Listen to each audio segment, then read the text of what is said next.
경제 현안 짚어보는 경제 속 시간입니다. 오늘은 이지수, 남효정 기자와 함께하겠습니다. 어서 오세요. 안녕하세요. 안녕하세요.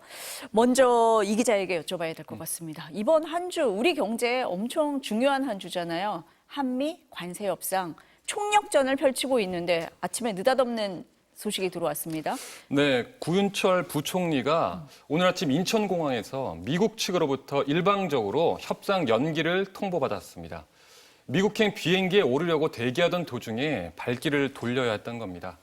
원래 한미 양국은 현지 시각으로 내일 이른바 2+2 통상협상, 그러니까 양측의 경제수장, 통상수장이 마주 앉아 협상에 나설 예정이었는데요. 미국 측은 구윤철 부총리의 맞상대인 스콧 베선트 재무장관이 긴급한 일정으로 참석하기 어렵다고 통보해왔습니다. 상대가 없으니 올 필요가 없다는 겁니다. 기획재정부는 미국 측이 조속한 시일 안에 협상을 개최하자고 제의했고 한미양 측은 최대한 빨리 일정을 잡을 계획이라고 설명했습니다. 그래도 이거 너무한 거 아닙니까? 협상 상대에게 일방적으로 일정을 취소를 또 하고 그것도 출국 전에 통보를 한 거잖아요. 외교적으로 좀 결례 아닙니까? 네, 정부도 굉장히 당혹스러운 분위기입니다. 베선트 장관은 개인적인 일정 때문이라며 우리 측에 사과의 뜻을 전했다고는 하는데요. 하지만 갑작스러운 일정 변경이 외교적 결례인 점은 분명해 보입니다. 또 베선트 장관은 오는 28일부터 스웨덴에서 열리는 미중 관세 협상을 위해 출장을 가야 합니다. 이 때문에 그 전에 우리와 2+2 협상 일정을 다시 잡는 건 사실상 어려워 보입니다. 우리 정부 입장에선 이미 시한은 정해져 있는데 회담을 미루면서 더 압박을 받을 수밖에 없는 상황인데요. 어제 미국으로 출국한 김정관 산업부 장관과 여한구 통상교섭본부장은 미국 정부 인사들을 계속 접촉하면서 일정을 이어가고 있습니다.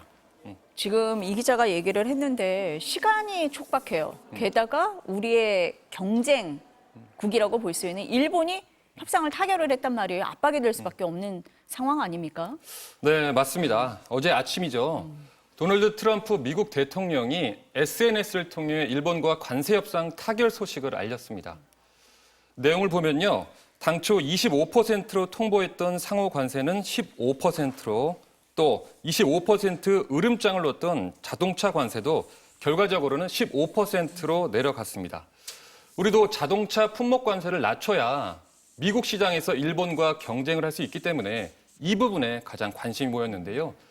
현재 미국 자동차 시장에서 점유율은 일본이 약 36% 안팎이고 한국은 11% 수준입니다.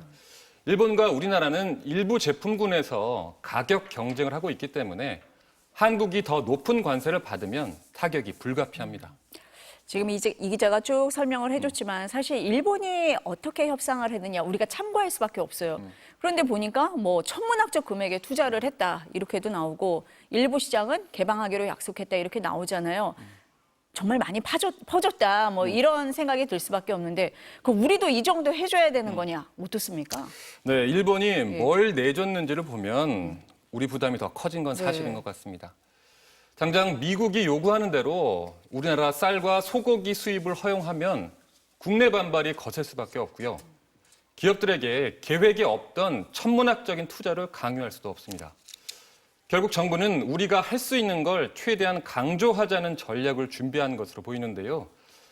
우선 현재 미국이 추구하는 제조 부흥에 한국이 힘을 보탤 수 있습니다. 한국이 강점을 가진 조선과 반도체 분야 제조 협력은 미국도 바라던 거거든요. 또 미국이 요구하는 알래스카 LNG 투자에 대해서도 한국 내 수요가 있기 때문에 일부 수용할 수 있다는 입장입니다. 지금 우리가 계속 시한이 촉박하다 이런 얘기를 했는데 마감 시한이 8월 1일이잖아요. 그 안에 좀 좋은 결과가 있었으면 좋겠다. 이런 기대를 좀 해보겠습니다. 이번에는 남유정 기자하고 얘기를 좀 해볼게요. 민생회복 소비 쿠폰 얘기를 해보겠습니다. 이번 주 처음으로 신청이 시작이 됐는데 반응 어때요? 네. 이 전 국민에게 1인당 15만 원에서 최대 45만 원까지 주는 민생회복 소비 쿠폰이 이번 주부터 시작이 됐잖아요. 저희가 현장 취재를 해보니까 굉장히 반응이 뜨거웠습니다. 그 행안부는 첫날 신청자가 697만 명이 넘었다고 했고요. 이 수치는 전체 대상자의 13%가 넘고 코로나19 유행 당시에 국민지원금 첫날 신청자보다도 훨씬 많았습니다. 그만큼 관심이 뜨겁다는 거겠죠. 이 신청자들이 얼마나 몰렸는지 주민센터 전산에 오류가 생기거나 카드사 앱도 한때 작동이 멈추기도 했습니다. 신청 첫 주인 이번 주는 시스템 과부하와 혼잡을 막기 위해서 그 출생연도 끝자리를 기준으로 나눠서 신청을 하고 있는데요. 오늘이 신청 네 번째 날인 목요일이니까 오늘은 출생연도 끝자리가 4와 9이신 분들이, 그다음에 내일은 0과 5이신 분들이 신청하는 순서가 되겠습니다. 하지만 이제 다음 주부터는 이 출생연도와 상관없이 요일과 구분이 없이 신청이 가능하고요. 주말에는 온라인으로 통해서도 신청이 가능합니다. 이 소비 쿠폰은 국민 1인당 15만 원을 지급하는데요. 차상위 계층과 한부모 가족은 1인당 30만 원, 기초생활수급자분들은 1인당 40만 원을 지급받습니다. 또 서울, 경기, 인천을 제외한 비수도권 지역 주민에게는 3만 원, 농어촌 인구 감소 지역 주민에게는 5만 원이 추가 지급됩니다. 소비 쿠폰은 오는 11월 30일까지 사용하실 수 있습니다. 지금 이제 다양하게 지금 이제 금액이 책정이 돼 있는데 소비 쿠폰을 받는 방법도 다양하잖아요. 네. 어떤 게 유리합니까? 이게 지급 방식이 다양해서 뭐가 유리할지 네. 잘 헷갈리실 거예요, 아마. 이거는 이제 평소 소비 습관과 이제 자기의 상황에 맞게 발급받으시면 되는데요. 우선은 이제 신용카드로 소비 쿠폰을 발급을 받으시면 해당 카드사의 이용 실적이 쌓이고 포인트 적립 등도 기존의 결제와 똑같이 받으실 수 있습니다. 이 신용카드나 체크카드는 소비 쿠폰을 받으려면 카드사 앱이나 홈페이지에서 신청하시면 됩니다. 선불카드는 주로 온라인에 익숙하지 않으신 어르신분들이 이제 쓰기 편하실 거예요. 주민센터에 가서 신청하시면 바로 발급받을 수가 있거든요. 이 신용카드 쓰는 것처럼 결제하면 되니까 편하긴 한데 대신에 이제 쓰고 남은 잔액을 바로바로 볼 수는 없다는 그런 단점은 하나 좀 있습니다. 카드 앱이나 서울페이 같은 데서는 바로 이렇게 볼 수가 있거든요. 이 대신에 지역화폐는 지역 소상공인 온라인 몰에서도 쓸 수 있다는 장점이 있고요. 지역화폐는 선불카드처럼 주민센터를 방문하시거나 아니면 관할 지자체의 전용 애플리케이션을 통해서 온라인으로 신청하실 수도 있습니다. 지역화폐는 다양한 이제 혜택들이 있으니까 잘 내놓고 있어서 그걸 활용하시면 좋을 것 같습니다. 근데 이게 뭐 현금처럼 막 쓰는 게 아니라 쓸 수 있는 곳이 좀 제한이 되잖아요. 조건이 있습니까? 네, 그렇습니다. 네. 이 민생회복 소비 쿠폰은 연매출 30억 원 이하의 소상공인 업소에서만 쓸 수가 있는데요. 그래서 대형마트나 백화점, 면세점, 온라인 쇼핑몰 등에서 못 쓰고 당연히 뭐 사행성 업종이나 유흥업소에서도 못 쓰게 돼 있거든요. 그리고 이제 지역사랑 상품권은 주소지 관할 지자체의 가맹점에서만 사용할 수 있어요. 이 프랜차이즈도 대부분 이제 사용 못 하실 거라고 생각하시는데 직영점 아니고 가맹점은 또 사용을 하실 수가 있거든요. 그래서 편의점이 대표적인 그런 가맹점 형태가 많이 운영되고 있어가지고 대표적인 소비 쿠폰 사용처로 꼽히고 있습니다. 그러니까 프랜차이즈라고 해도 쓸 수 있는 곳이 있고 아닌 곳이 있으니까 네네. 좀 따져보고 가서 쓰시면 된다 이런 말씀이시네요. 네. 그런데 이 소비 쿠폰 관련해서 벌써 잡음이 있어요. 이걸 뭐 사고 파시는 분들이 있는 겁니까? 네, 이게 온라인에서 예. 중고거래 앱에서 이제 소비 쿠폰 선불 카드를 싸게 팔겠다라는 글들이 올라와서 이제 논란이 됐었는데요. 아예 직접 만나서 소비 쿠폰 카드로 결제를 해주겠다. 대신에 현금을 달라 이렇게 요구하는 방식의 게시물도 있었고 이 소비 쿠폰을 개인 간 거래로 타인에게 양도하거나 현금화하는 것은 금지돼 있습니다.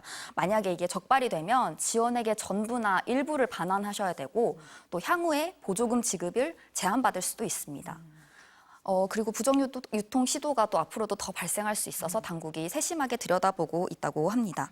그리고 또 뭐 이제 발급 과정에서 논란도 살짝 있었는데요. 네. 어제 광주시에서 소비 쿠폰 선불 카드를 금액별로 색깔을 다르게 구분을 해서 문제가 됐었거든요. 이 카드만 봐도 지급받은 사람의 소득 수준이나 집안 사정 같은 것들이 드러나기 때문에 이제 뭐 대통령도 나서서 이거는 되게 인권 감수성이 떨어진다고 이렇게 질타를 하기도 했고요. 광주시장이 직접 사과하기도 했습니다. 뭐 이번 주가 첫 주라서 그렇긴 한데 주로 어디서 쓰던가요? 이게 며칠 안 돼서 아직 네. 뭐 어디서 제일 많이 쓰고 이런 거 통계가 나온 건 아직 없는데 이 한국농촌경제연구원에서 이제 조사를 한 적이 있어요. 그래서 어디다가 뭘 구매할 거냐 이렇게 물었을 때 가장 많이 구매하시겠다고 한 게 농축수산물이거든요. 예, 그래서 이제 뭐 여기에 발맞춰가지고 농식품부는 한우 공급 물량도 이제 평상시보다 1.3배 더 늘리기도 했다고 합니다. 지금 이제 농수축산물 얘기를 했는데 물가 상승 우려가 좀 나왔었는데 어떻습니까? 상관관계가 좀 있어요? 네. 이 농축수산물 물가가 많이 올랐다는 지표가 나왔어요. 그게 이제 그 가격 자체가 이제 생산자 물가 지수가 발표가 됐었는데 지난달 기준으로 농산물 생산자 물가 지수가 1.5% 올랐거든요. 그러니까 배추가 특히 31.1%가 올라서 되게 많이 올랐고 그다음에 돼지고기 생산자 물가 지수도 9.5%, 달걀도 4.4% 올랐습니다. 그런데 이제 7월에 폭염과 폭우가 굉장히 기승을 부렸잖아요. 특히 집중호우 때문에 이 논밭이 굉장히 많이 피해를 입었는데 그것 때문에 배추 말고도 수박, 멜론, 쪽파 뭐 이런 것들이 가격이 많이 오를 수 있다라는 그런 예상도 나오고 있습니다. 그리고 이제 아까 말씀하신 이제 이게 뭔가 소비 쿠폰 때문에 물가가 전체적으로 오르는 거 아니냐라는 네. 그런 우려도 있긴 하거든요. 그렇지만 이제 소비 쿠폰 발행으로 수요가 늘더라도 공급 자체에는 문제가 없기 때문에 가격 변동이 그렇게 심하지 않을 거다라는 그런 분석도 있고 또 이제 쿠폰 사용처 자체가 제한적이잖아요. 그래서 물가에 미치는 영향이 최소화될 거라는 예상도 나오고 있습니다. 네, 어쨌든 뭐 자영업자들하고 소상공인들이 조금 이렇게 환영을 하고 있으니까요. 그 숨통이 좀 트였으면 좋겠습니다. 이 기자, 그 산업 얘기 좀 물어보겠습니다. 네. SK 하이닉스가 오늘 2분기 실적을 발표를 했는데 역대 최고입니까? 네, SK 하이닉스가 올해 2분기 약 9조 2천억 원의 영업이익을 내면서 사상 최대 분기 실적을 달성했습니다. 1년 전보다 무려 68.5% 증가한 건데요. 고부가가치 제품인 고대역폭 메모리, 이른바 HBM의 판매가 큰 힘이 됐습니다. 매출도 약 22조 2천억 원으로 1년 전보다 35.4% 증가했습니다. SK 하이닉스 측은 글로벌 빅테크 기업들이 인공지능에 적극 투자하면서 메모리 수요가 꾸준히 늘어난 점을 좋은 실적의 배경으로 꼽았습니다.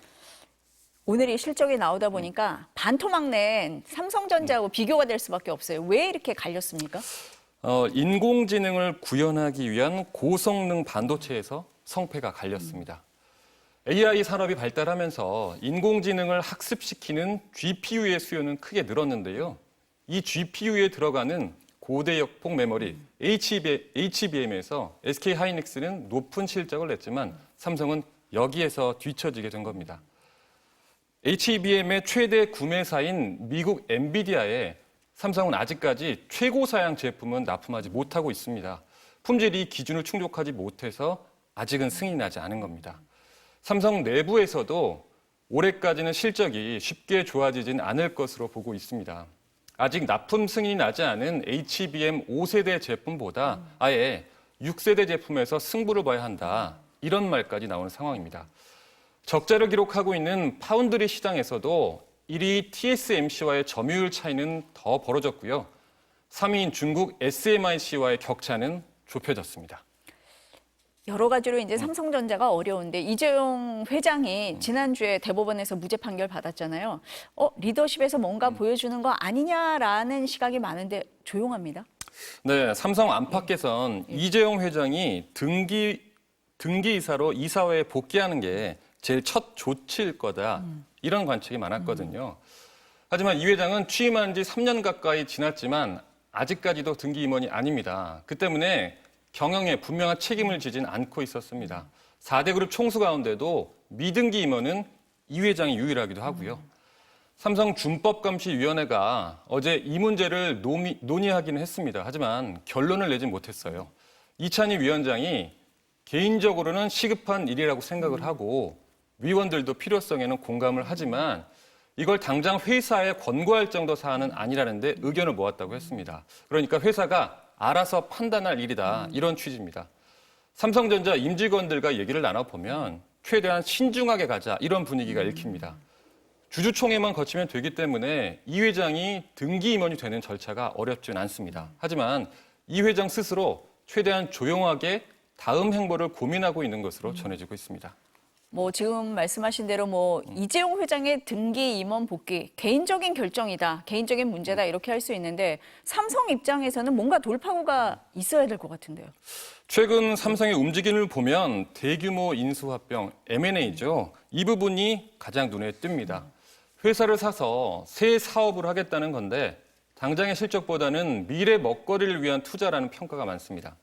삼성은 지난 5월 독일의 공조기업 플렉트 그룹을 약 2조 4천억 원에 인수했는데요. 이 회사는 반도체와 긴밀히 연관된 사업을 하고 있습니다. AI 기술을 구현하려면 필연적으로 반도체가 대규모로 쓰이는 데이터 센터가 필요합니다.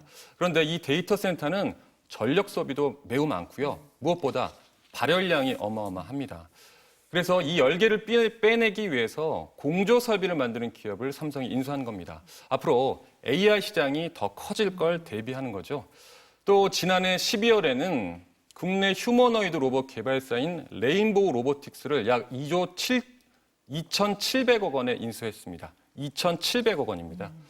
AI가 실제 물리적인 세계로 구현되는 게 바로 이 로봇인데 엔비디아, 테슬라 같은 글로벌 기업들이 AI와 함께 로봇에 대규모 투자를 하는 것과 비슷한 전략입니다.